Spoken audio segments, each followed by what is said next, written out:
Makeup Amazon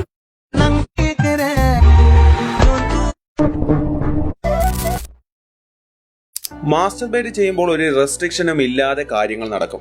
എന്നാൽ real സെക്സിന്റെ കാര്യം വരുമ്പോൾ കഷ്ടിച്ച് 1 മിനിറ്റ് പോലും ലാസ്റ്റ് ചെയ്യാൻ പറ്റുന്നില്ല എന്ന് നിങ്ങൾക്ക് തോന്നാറുണ്ടോ?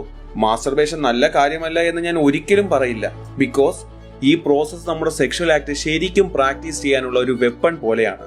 ഭക്ഷണം കൂടുതൽ കഴിച്ചാൽ എങ്ങനെയാണോ അത് നമ്മുടെ ശരീരത്തെ ഹാം ചെയ്യുന്നത്, അതേപോലെ എക്സസൈസ് കൂടുതൽ ചെയ്ത കാരണം എങ്ങനെയാണോ പിന്നെ എക്സസൈസ് ചെയ്യാൻ പറ്റാത്തത്, അതുപോലെ തന്നെയാണ് മാസ്റ്റർബേഷനും.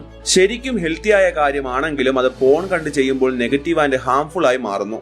ആ കുറച്ച് സമയത്തേക്ക് നിങ്ങളുടെ മൊത്തം ഫോക്കസ് ഉള്ളിൽ ഗിൽറ്റ് ആൻഡ് ഫിയർ ട്രിഗർ ചെയ്യുന്ന ആ പോൺ സീനിലേക്ക് മാത്രമായിരിക്കും. അത് മാത്രമല്ല, നിങ്ങൾ ഓർഗാസം മാത്രം ഫോക്കസ് ചെയ്ത് വെറും 30 സെക്കൻഡിൽ തന്നെ അത് ഫിനിഷ് ചെയ്യാൻ ശീലമാക്കിയാൽ നിങ്ങളുടെ പാർട്ട്നേഴ്സിന്റെ സാറ്റിസ്ഫാക്ഷന് നിങ്ങൾ അത്രയധികം വാല്യൂ കൊടുക്കുന്നില്ല എന്നാണ് അർത്ഥം. പോൺ കാണുന്നതിൽ ഡിപ്പെൻഡ് ആവുന്നത് ഒരിക്കലും ഒരു ഹെൽത്തിയായ മാസ്റ്റർബേഷൻ ഹാബിറ്റ് അല്ല. ഈ വീഡിയോ എന്ന് പറയുന്നത് ഒരു ജനറൽ അവയർനെസ്സിനാണ്. അതുകൊണ്ട് തന്നെ നിങ്ങൾ ശരിക്കും കെയർ ചെയ്യുന്ന, അത് യൂസ്ഫുൾ ആവുമെന്ന് തോന്നുന്ന എല്ലാവർക്കും മാക്സിമം ഇത് ഷെയർ ചെയ്യണം.